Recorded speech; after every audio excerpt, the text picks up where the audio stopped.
Hello friends, welcome to Math Buddy, and this is your buddy Aditya Kumar. అదమ్మా తమ్ముళ్ళు అన్నొచ్చాడు, అస్సలు కంగారు పడకండి. మ్యాథ్స్ని సరదాగా నేర్చుకుందాం, ఎంజాయ్ చేద్దాం. నేను ఎందుకు ఛానల్ పెట్టానంటే, మన తెలుగు స్టూడెంట్స్ ఎవరైతే సిబిఎస్ఈలో చదివి కొంచెం ఇబ్బంది పడుతున్నారో కాన్సెప్ట్ నేర్చుకోవడానికి వాటికి మనం సరదాగా రోజు మనం మాట్లాడుకునేలా మాట్లాడుకుంటూ మ్యాథ్స్ నేర్చుకుందాం.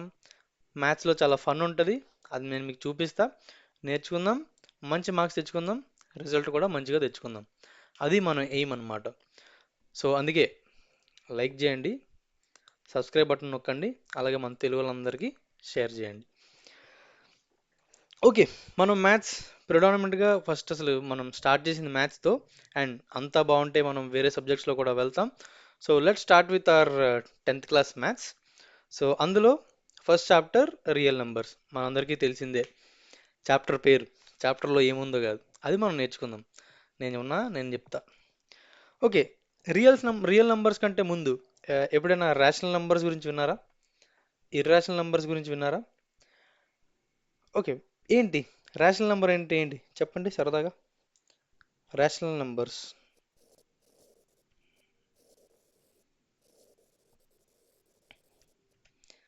రేషనల్ నంబర్స్ అంటే ఏం లేదమ్మా. రేషనల్ నంబర్స్ అంటే ఎనీ నెంబర్ని మనం p/q ఫామ్లో రాసి, ఏంటి ఎలా పడితే అలా కాదు, అక్కడ p అండ్ q ఇంటీజర్స్ అవ్వాలి, and q not equal to 0 అవ్వాలి. ఓకే, అప్పుడు దాన్ని రేషనల్ నెంబర్ అంటాం. ఇది ఏదైనా నెంబర్ని p/q ఫామ్లో రాసి అక్కడ p q ఇంటీజర్స్ అయ్యి q నాట్ ఈక్వల్ టు 0 అయితే దాన్ని రేషనల్ నెంబర్ అంటాం. అలాగే ఇప్పుడు ఈ కండిషన్ సాటిస్ఫై చేయకపోతే దాన్ని ఇర్రేషనల్ నెంబర్ అంటాం, అంతే కదా. ఇప్పుడు నేను ఆదిత్య, ఇంకోటి ఎవడనో చూపించి ఆడు ఆదిత్య కాదంటే ఆడు ఇంకోటి ఎవడో కదా. సేమ్ అలానే ఇప్పుడు ఇది పెన్, ఇలా లేకపోతే దాన్ని ఏమంటాం, పెన్సిల్ అని అనొచ్చు. ఈ ఎగ్జాంపుల్ బాగాలేదు, కట్ చేసేయండి.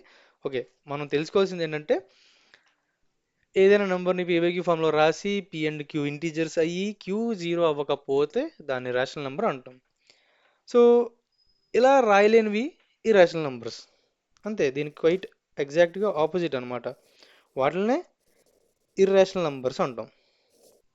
సరే, నువ్వు రియల్ నెంబర్స్ అని చెప్పి రేషనల్ నెంబర్ అంటావు, ఇర్రేషనల్ నెంబర్ అంటావు, ఏం చెప్తున్నావు అన్న అంటే ఆగండి అన్న, చెప్తా, అక్కడికి వస్తా. రియల్ నెంబర్స్ అంటే ఏంటంటే collection of rational numbers and irrational numbers అన్నమాట.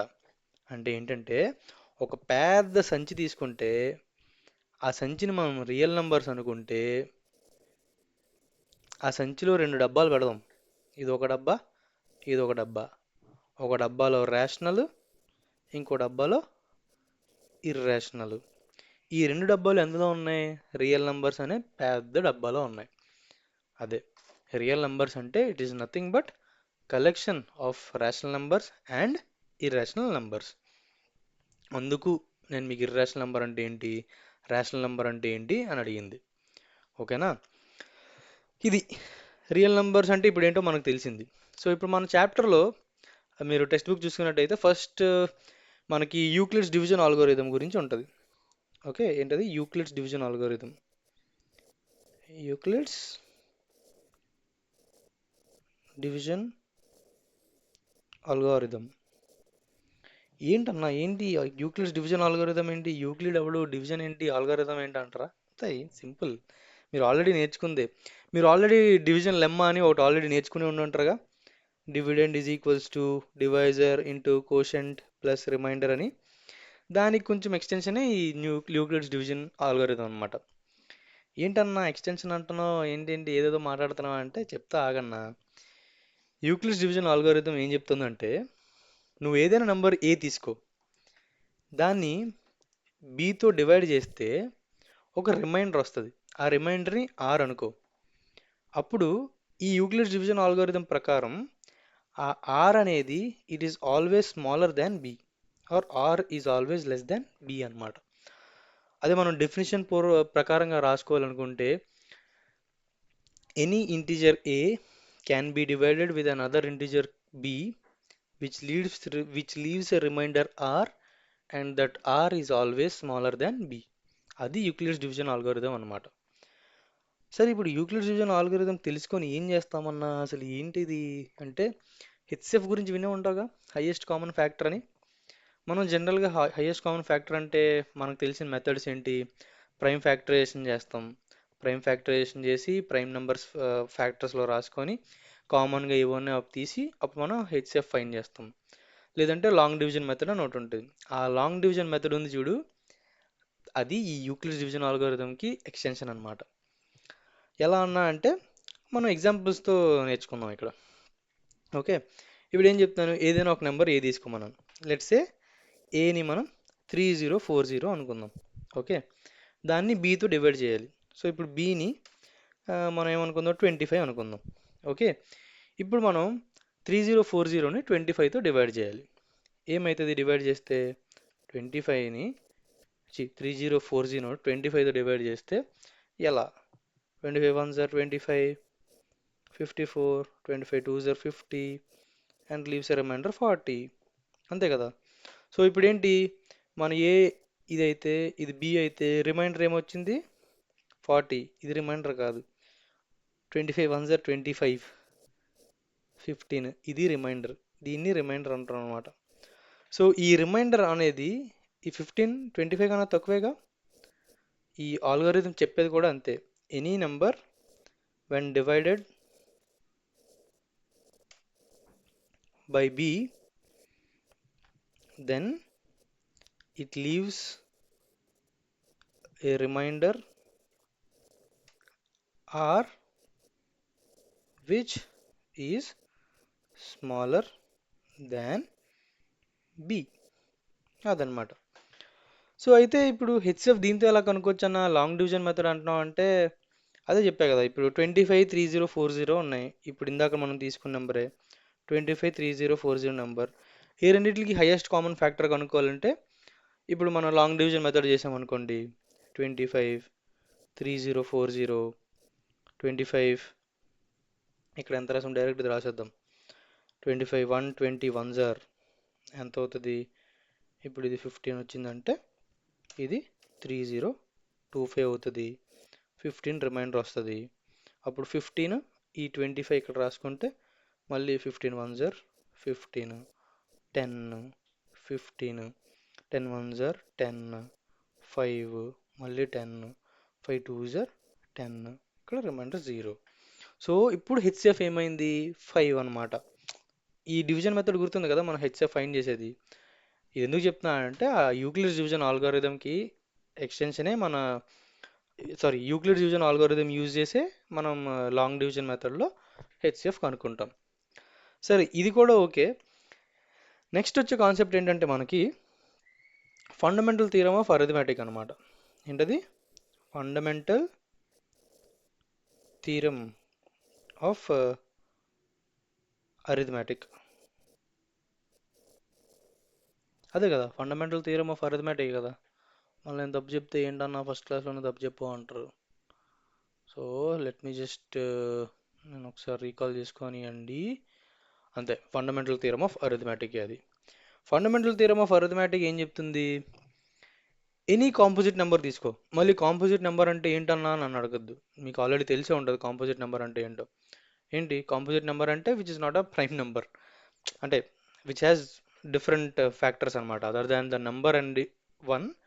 ఏదైనా నెంబర్ ఒక 25 తీసుకుంటే 25 ఫ్యాక్టర్స్ ఏమున్నాయి? 25 5 1. సో 25 1 కాకుండా 5 ఆల్రెడీ ఒక ఫ్యాక్టర్ ఉంది కాబట్టి అది కాంపోజిట్ నెంబర్ అవుతుంది.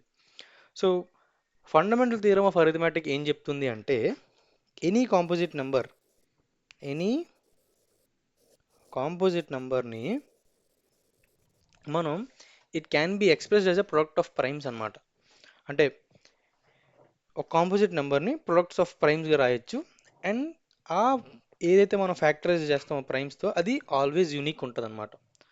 Any composite number can be expressed as a product of primes and this factorization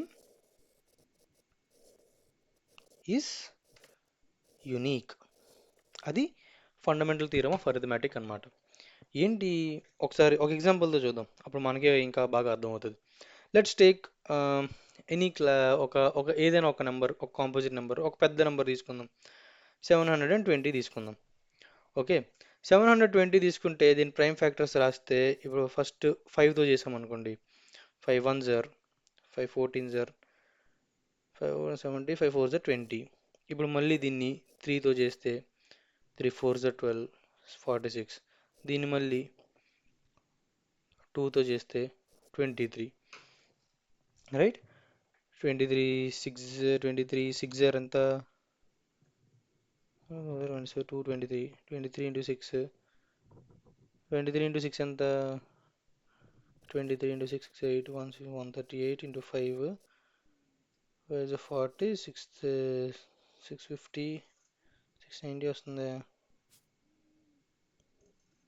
5 1 జర్ 5 5 0 5 0 23 ఇది 4 జర్ 12, 3 8 జర్ 24 అనమాట. ఇక్కడ తప్పు చేసాము. ఇది ఏంటి తగ్గట్లేదు అనుకుంటున్నా, సారీ. ఇప్పుడు దీన్ని మళ్ళీ చేస్తే మళ్ళీ 3తోనే చేద్దాం. 16. దీన్ని మళ్ళీ 2తో చేస్తే 8, 2తో చేస్తే 4, 2తో చేస్తే 2. సో మనం 720ని ఎలా రాస్తాం? Is equals to 5 into 3 square into 2 power 4 అనమాట. 2 పవర్ 4 ఎంత, 16. 16 ఇంటూ 9 144, 144 5 720. సో ఇప్పుడు ఏంటంటే ఇది రాసాం కదా మనం. 720 is equals to 5 into 3 square into 2 power 4, which is nothing but 720 ఒక కాంపోజిట్ నెంబర్ మనకి. దాన్ని మనం ఎలా ఎక్స్ప్రెస్ చేసాం? ప్రొడక్ట్ ఆఫ్ ప్రైమ్స్గా. ప్రొడక్ట్ ఆఫ్ ప్రైమ్స్ అంటే ఏంటంటే, ఇక్కడ 3 పవర్ 2 అంటే 3 ఇంటూ 3 అని. అంటే అక్కడ 5 మనం ప్రైమ్ ఫ్యాక్టరైజేషన్ చూసాం చూసారా, ఈ 5, ఈ 3 ఈ 2 ఇవన్నీ ప్రైమ్ నెంబర్స్ అనమాట. మనం ప్రొడక్ట్ ఆఫ్ ప్రైమ్స్గా ఇక్కడ మనం రిప్రజెంట్ చేసాం అనమాట. ఇప్పుడు మన థీరం ప్రకారం ఏంటంటే, ఈ కాంపోజిట్ నెంబర్ని ఎప్పుడైతే ఇలా ప్రొడక్ట్ ఆఫ్ ప్రైమ్స్గా రాస్తామో ఇది ఈ కాంబినేషన్ అనేది యునీక్ అనమాట. నువ్వు 5 ముందు రాస్తావు, 3 స్క్వేర్ ముందు రాస్తావు, లేదంటే 2 పవర్ 4 ముందు రాస్తావా పక్కన పెడితే, ఈ కాంబినేషన్ మాత్రం unique. This product of prime is మాత్రం యునీక్. అదే చెప్తుందన్నమాట ఈ fundamental theorem of arithmetic. Any composite number can be expressed as a product of primes and the factorization is unique if you are not considering the order in which you are putting these factors. అది మన fundamental theorem of అరిథమెటిక్స్ అనమాట. So ఇది ఇప్పటికి ఈ వీడియోకి అయితే ఇదే. ఆ, మనం ఫస్ట్ పార్ట్ ఆఫ్ ద లెసన్లోకి వచ్చాం. So next part of the video, లేదంటే నెక్స్ట్ వీడియోలో మనం ఏం చేస్తామంటే, ఈ ఇప్పటి వరకు మనం చెప్పుకున్న టాపిక్స్ ప్రకారం ఏదైతే ఎగ్జాంపుల్స్ ఉన్నాయో అవి సాల్వ్ చేద్దాం. అలానే దానికి తోడు ఎక్సర్సైజ్లో ఎవ్రీ ప్రాబ్లంలో ఒక్కొక్క మోడల్కి ఒక క్వశ్చన్ లాగా సాల్వ్ చేద్దాం. ఓకేనా? Until then take care, bye bye. మీరేం చేయాలి? లైక్ చేయాలి, షేర్ చేయాలి, సబ్స్క్రైబ్ చేయాలి. Bye bye.